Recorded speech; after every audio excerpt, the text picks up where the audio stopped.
Hello friends, welcome back my channel. അപ്പോൾ ഇന്ന് ഞാൻ വന്നിട്ടുള്ളതൊരു മിക്സി ക്ലീനിങ്ങിൻ്റെ വീഡിയോ ആയിട്ടാണ്. അപ്പോൾ എന്തായാലും വീഡിയോ കണ്ടു നോക്കാം. അതിനു മുമ്പ് നിങ്ങൾ ആദ്യമായിട്ടാണ് ഈ ചാനൽ കാണുന്നതെങ്കിൽ, അതല്ല സബ്സ്ക്രൈബ് ചെയ്യാതെയാണ് ഈ വീഡിയോ കാണുന്നതെങ്കിൽ ഒന്ന് സബ്സ്ക്രൈബ് ചെയ്ത് സപ്പോർട്ട് ചെയ്തേക്കണേ. അപ്പോൾ എന്തായാലും നമുക്ക് വീഡിയോ കണ്ടു നോക്കാം.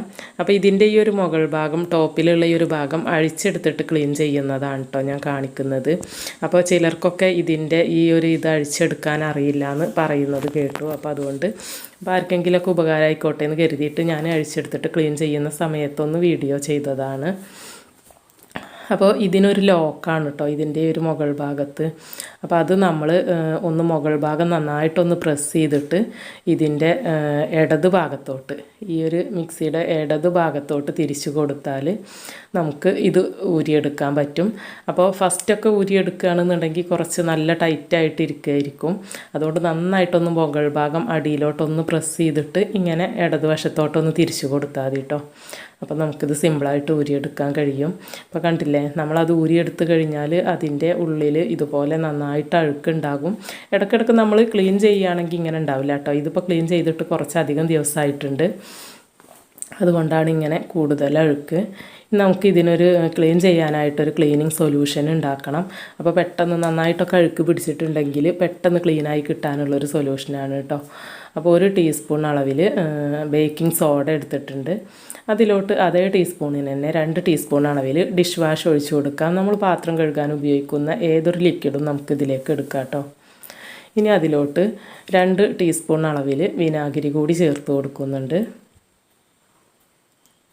അപ്പോൾ ഈ ഒരു സൊല്യൂഷൻ ഉപയോഗിച്ച് നമ്മൾ വാഷ് ചെയ്യുകയാണെന്നുണ്ടെങ്കിൽ വളരെ പെട്ടെന്ന് ക്ലീനായി കിട്ടും കേട്ടോ. അതിന്മേൽ പിടിച്ചിട്ടുള്ള ആ ഒരു കറ പോലുള്ള സംഭവങ്ങളൊക്കെ പെട്ടെന്ന് തന്നെ നമുക്ക് ക്ലീനായി കിട്ടും. അപ്പോൾ ഇത് നമ്മൾ നന്നായിട്ട് ആ ഒരു അഴുക്ക് പിടിച്ച ഭാഗങ്ങളിലൊക്കെ തേച്ച് പിടിപ്പിക്കണം ആദ്യം. എന്നിട്ടൊരു 10 മിനിറ്റ് നമ്മൾ വെയിറ്റ് ചെയ്യുകയാണെന്നുണ്ടെങ്കിൽ നല്ലതാണ്. അപ്പോൾ പെട്ടെന്ന് തന്നെ നമുക്ക് ക്ലീനാക്കി എടുക്കാൻ പറ്റും. അപ്പോൾ ഞാനിത് ചെറുതായിട്ട് ഇതിൻ്റെ മുകളിലൂടെ ഒഴിച്ച് കൊടുക്കുന്നുണ്ട്. ഒരുപാട് ഇങ്ങനെ ഒലിച്ചിറങ്ങുന്ന വിധത്തിൽ ഒഴിച്ച് കൊടുക്കരുത് കേട്ടോ. എന്നിട്ട് ഈ ഒരു ബ്രഷ്, ഇതുപോലെ ഒരു ബ്രഷ് ഉപയോഗിച്ചിട്ട് നമുക്ക് എല്ലായിടത്തും നന്നായിട്ടൊന്ന് ഇതൊന്ന് തേച്ച് പിടിപ്പിക്കാം. അപ്പോൾ ഇതിൻ്റെ ഈ ഒരു ഇടയിലൊക്കെ നന്നായിട്ട് അഴുക്കുണ്ടാകും. നമുക്ക് പെട്ടെന്ന് അങ്ങോട്ട് ക്ലീൻ ചെയ്യാൻ കഴിയാത്ത വിധത്തിൽ അതിൻ്റെ ഇടയിലൊക്കെ ഉണ്ടാകും. അപ്പോൾ ഈ ഒരു ബ്രഷിൻ്റെ ആ ഒരു ഇത് വെച്ചിട്ട് നമുക്ക് ആ ഭാഗങ്ങളിലോട്ടൊക്കെ ഈ ഒരു ലിക്വിഡ് ആക്കി കൊടുക്കാം. എന്നിട്ടൊരു 5-10 മിനിറ്റ് നമുക്കിതൊന്ന് റെസ്റ്റ് ചെയ്യാൻ വെച്ചതിന് ശേഷം ഇതൊന്ന് തുടച്ചെടുക്കുകയാണെന്നുണ്ടെങ്കിൽ പെട്ടെന്ന് തന്നെ ക്ലീൻ ചെയ്തെടുക്കാൻ കഴിയും കേട്ടോ. അപ്പോൾ നമ്മൾ ഇതിൻ്റെ ഈ ബട്ടൻ്റെ ഈ ഭാഗത്തൊക്കെ ചെറുതായിട്ട് അഴുക്ക് പിടിച്ചിട്ടുണ്ട്. അപ്പോൾ അതൊക്കെ നമ്മളിങ്ങനെ തുണി കൊണ്ട് തുടക്കുമ്പോൾ ക്ലീനായി കിട്ടാറില്ല കേട്ടോ. അപ്പോൾ ഈ ഒരു ലിക്വിഡ് അവിടെയും കുറച്ച് നമ്മൾ തേച്ച് കൊടുക്കുകയാണ് ചെയ്യുന്നത്. പിന്നെ ഇതുപോലെ ഉള്ളിലോട്ട് ഹോളുള്ള ഭാഗങ്ങളുണ്ടാകും. അവിടെ നമ്മൾ ഒരിക്കലും ഈ ഒരു ലിക്വിഡ് ഉപയോഗിച്ച് ബ്രഷ് കൊണ്ട് ചെയ്യരുത്. അതിൻ്റെ ഉള്ളിലോട്ട് വെള്ളം ഇറങ്ങാൻ ചാൻസ് ഉണ്ട്. അപ്പോൾ അതൊക്കെ നമുക്ക് തുണി ഉപയോഗിച്ചിട്ട് തന്നെ തുടച്ചെടുത്താൽ ക്ലീനായി കിട്ടും കേട്ടോ. പിന്നെ ഉൾഭാഗത്തോട്ട് ഹോളില്ലാത്ത ഭാഗത്തൊക്കെ നമുക്ക് ഈ ഒരു ബ്രഷ് ഉപയോഗിച്ചിട്ട് അങ്ങനത്തെ ഭാഗങ്ങളൊക്കെ നമുക്ക് ക്ലീൻ ചെയ്തെടുക്കാം. പിന്നെ ഇതിൻ്റെ പുറം ഭാഗമൊക്കെ നമുക്ക് തുണി കൊണ്ട് തന്നെ ക്ലീൻ ചെയ്താൽ പെട്ടെന്ന് ശരിയായി കിട്ടും കേട്ടോ. ഇതിപ്പോൾ ഇങ്ങനെ നമ്മളെപ്പോഴും അഴിച്ചെടുക്കില്ലല്ലോ, അതുകൊണ്ടാണ് ഉൾഭാഗം ക്ലീൻ ചെയ്യാൻ നല്ല പ്രയാസം. ഇനി ഇതുപോലെ നല്ലൊരു തുണി എടുത്തിട്ട് നമുക്ക് അതിൻ്റെ ഒരു വശം നനച്ച് കൊടുത്തിട്ടൊന്ന് ഇതൊന്ന് തുടച്ചെടുക്കാം. ഞാനിപ്പോൾ ഒരു 10 മിനിറ്റ് ഇതൊന്ന് റെസ്റ്റ് ചെയ്യാൻ വെച്ചിട്ടുണ്ടായിരുന്നു കേട്ടോ. അതിന് ശേഷമാണ് തുടക്കുന്നത്. അങ്ങനെ വെക്കണമെന്ന് നിർബന്ധമൊന്നുമില്ല, കുറച്ചും കൂടെ എളുപ്പമാവാൻ വേണ്ടിയിട്ടാണ് അങ്ങനെ ഒന്ന് റെസ്റ്റ് ചെയ്യാൻ വെക്കുന്നത്. ഇനി നമുക്ക് ഇതുപോലൊരു തുണി ഉപയോഗിച്ചിട്ട് ഇത് നന്നായിട്ട് ക്ലീൻ ചെയ്തെടുക്കാം. ആദ്യം ഒന്ന് നനച്ചിട്ടൊന്ന് തുടച്ചെടുക്കാം. അപ്പോൾ ആ ഒരു തുടക്കുന്ന സമയത്ത് ചില ഭാഗങ്ങളിൽ ഇങ്ങനെ അഴുക്ക് നിൽക്കുന്നത് കാണാൻ, തുടച്ചാൽ പോരാത്തെ. അപ്പോൾ അത് നമുക്ക് ആ ഒരു ബ്രഷ് കൊണ്ട് അപ്പോൾ ഒന്ന് ജസ്റ്റ് ഒന്നിങ്ങനെ ഉരച്ച് കൊടുത്തിട്ട് ഒന്ന് ക്ലീൻ ചെയ്തെടുത്താൽ മതി.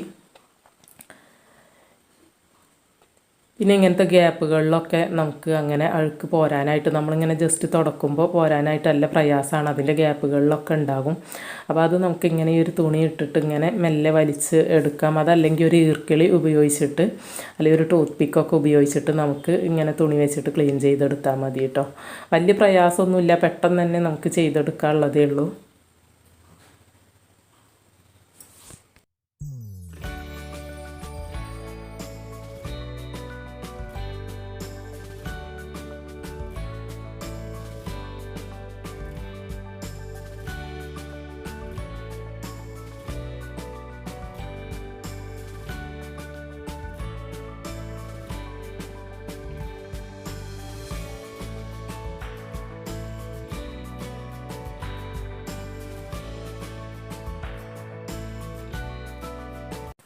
അപ്പോൾ ഇതൊക്കെ നന്നായി തുടച്ചെടുത്തതിന് ശേഷം മാത്രം നമുക്ക് ഈ ഒരു ബട്ടൺസ് ഇവിടുന്ന് ഊരിയെടുക്കുക. ഇതുപോലെ ചെറിയ ഒരു 4 ബട്ടൺസ് അതുമ്മേൽ ഉണ്ടാവും കേട്ടോ.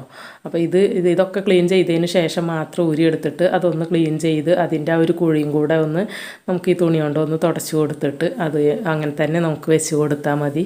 അപ്പോൾ നമ്മൾ ആദ്യം തന്നെ ഇത് ഊരിയെടുത്തിട്ട് ചെയ്ത് കഴിഞ്ഞാൽ ആ ഒരു ഇതിരിക്കുന്ന ആ ഒരു ഹോളിലേക്ക് വെള്ളമൊക്കെ ഇറങ്ങിപ്പോകും, അഴുക്കൊക്കെ ഇറങ്ങും. അപ്പോൾ നമുക്കത് ക്ലീൻ ചെയ്യാൻ ഭയങ്കര പ്രയാസമായിരിക്കും. അതുകൊണ്ടാണ് ക്ലീനിങ് കഴിഞ്ഞതിന് ശേഷം മാത്രം ഇത് ഊരിയെടുത്തിട്ട് ക്ലീൻ ചെയ്യണം കേട്ടോ. അപ്പോൾ എല്ലാവരും അതൊന്ന് ശ്രദ്ധിക്കുക, ആദ്യം തന്നെ അത് ഊരിയെടുക്കരുത്. പിന്നെ നമുക്ക് ഇങ്ങനത്തെ ഗ്യാപ്പുകളൊക്കെ ഒന്ന് ഈ തുണി ഉപയോഗിച്ചിട്ടൊന്ന് നന്നായിട്ടൊന്ന് തുടച്ചെടുക്കാം. അപ്പോൾ ഇങ്ങനത്തെ ഭാഗങ്ങളിലൊന്നും അധികമൊന്നും അഴുക്കുണ്ടാവില്ല, കാരണം നമ്മൾ ഇടയ്ക്ക് അങ്ങനെ തുടച്ച് വൃത്തിയാക്കുന്നത് കൊണ്ട് തന്നെ ഉണ്ടാവാൻ ചാൻസ് ഇല്ല. പിന്നെ ഇതിൻ്റെ ഈ ഒരു ബട്ടണുമ്മയാണ് കേട്ടോ, ഈ ഒരു സ്വിച്ചുമ്മലാണ് കൂടുതൽ അഴുക്കുണ്ടാകുക. നമ്മളെപ്പോഴും ചെന്നിട്ട് അവിടെ അത് ആണല്ലോ പിടിക്കുക. അപ്പോൾ അഴുക്കുള്ള കൈ കൊണ്ടൊക്കെ പിടിച്ച് കഴിഞ്ഞാൽ പെട്ടെന്ന് അഴുക്ക് പിടിക്കും.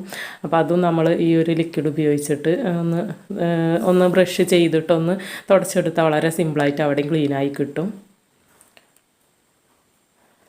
ഇപ്പോൾ അതാ നന്നായിട്ട് ക്ലീൻ ചെയ്തെടുത്തിട്ടുണ്ട് കേട്ടോ. ഇപ്പം നല്ല ക്ലീനായി കിട്ടിയിട്ടുണ്ട്. പിന്നെ ഇനി നമുക്ക് ഇതിൻ്റെ ഈ ഒരു അടിവശം ഒന്ന് തുടച്ച് കൊടുക്കണം, ജസ്റ്റ് ഒന്ന് തുടച്ച് കൊടുത്താൽ മതി. ഇപ്പം നമ്മുടെ മിക്സിയൊക്കെ നന്നായി ക്ലീൻ ചെയ്തെടുത്തിട്ടുണ്ട്. ഇനി നമുക്ക് ഇതിൻ്റെ മുകളിൽ നിന്ന് ഊരി വെച്ചിട്ടുള്ള ആ ഒരു ടോപ്പിൽ ആ ഒരു ഭാഗം ഉണ്ടല്ലോ, അതും കൂടെ ഒന്ന് ക്ലീൻ ചെയ്തെടുക്കണം. അപ്പോൾ അതുമ്മേലും അതിൻ്റെ ഉള്ളിലൊക്കെ നന്നായിട്ട് അഴുക്കുണ്ടാകും. പിന്നെ അതിന് ഇങ്ങനെ ഓരോ ചെറിയ ലൈനുകളൊക്കെ ഉണ്ടാവുമല്ലോ, അതിൻ്റെ ആ ഒരു ഡിസൈൻ, അതുമ്മലൊക്കെ അതിൻ്റെ ഇടയിലൊക്കെ ചളി ഉണ്ടാവും. അപ്പോൾ ഇത് ഞാൻ അതേ ലിക്വിഡ് ഉപയോഗിച്ചിട്ട് ആ ബ്രഷ് ഉപയോഗിച്ചിട്ട് സിങ്കിൽ കൊണ്ടുപോയിട്ട് കഴുകി കൊടുത്തിട്ടുണ്ട് കേട്ടോ. അപ്പോൾ നല്ല വൃത്തിയായിട്ടുണ്ട്. ഇനി നമുക്കിത് ഇതുമ്മൽ ഫിറ്റ് ചെയ്ത് കൊടുക്കണം. അപ്പോൾ ഇതിന് 2 ലോക്ക് ഉണ്ടാവും കേട്ടോ, 2 സൈഡിലായിട്ട്. ആ ഒരു ലോക്കാണ് നമ്മൾ ഇത് ഫിറ്റ് ചെയ്യുമ്പോൾ ശ്രദ്ധിക്കേണ്ടത്. ഊരിയെടുക്കുമ്പോഴും അത് തന്നെയാണ് ശ്രദ്ധിക്കേണ്ടത്. ഈ 2 ലോക്കാണ് ഇതിൽ പോയിട്ട് ലോക്കാവുന്നത്. അപ്പോൾ നമ്മളത് ഫിറ്റ് ചെയ്യുന്ന സമയത്ത് നമ്മൾ ആ ഒരു ലോക്കൊന്ന് നോക്കിയിട്ട് ഇങ്ങനെ മുകളിൽ വെച്ച് കൊടുക്കുക. എന്നിട്ട് വലത് ഭാഗത്തോട്ടൊന്ന് തിരിച്ചു കൊടുത്താൽ മതി. അപ്പോൾ നമുക്കൊരു സൗണ്ട് കേൾക്കും. അത് ആ ലോക്കിലേക്ക് പോയിട്ട് അങ്ങോട്ട് ലോക്കായി നിൽക്കുന്നൊരു സൗണ്ട് നമുക്ക് കേൾക്കാൻ പറ്റും. അപ്പോൾ പലർക്കും അറിയുന്നതായിരിക്കും ഈ ഒരു സുജാതയുടെ മിക്സിയുടെ ക്ലീനിങ്. പക്ഷേ ചിലർക്കെങ്കിലും ഇത് അറിയാത്തതുണ്ട്. എന്നോട് പറഞ്ഞിട്ടുണ്ട് ഇതിൻ്റെ മുകൾ ഭാഗം അഴിക്കുന്നത് അറിയില്ല എന്ന് പലരും. അപ്പോൾ ആർക്കെങ്കിലുമൊക്കെ ഉപകാരം ആയിക്കോട്ടെ എന്ന് കരുതിയിട്ടാണ് കേട്ടോ ഈ ഒരു വീഡിയോ ഇട്ടത്. എന്തായാലും നല്ലൊരു വീഡിയോയുമായി ഉടനെ തന്നെ കാണാം. അതുവരേക്കും എല്ലാവരോടും ബൈ, താങ്ക് യു.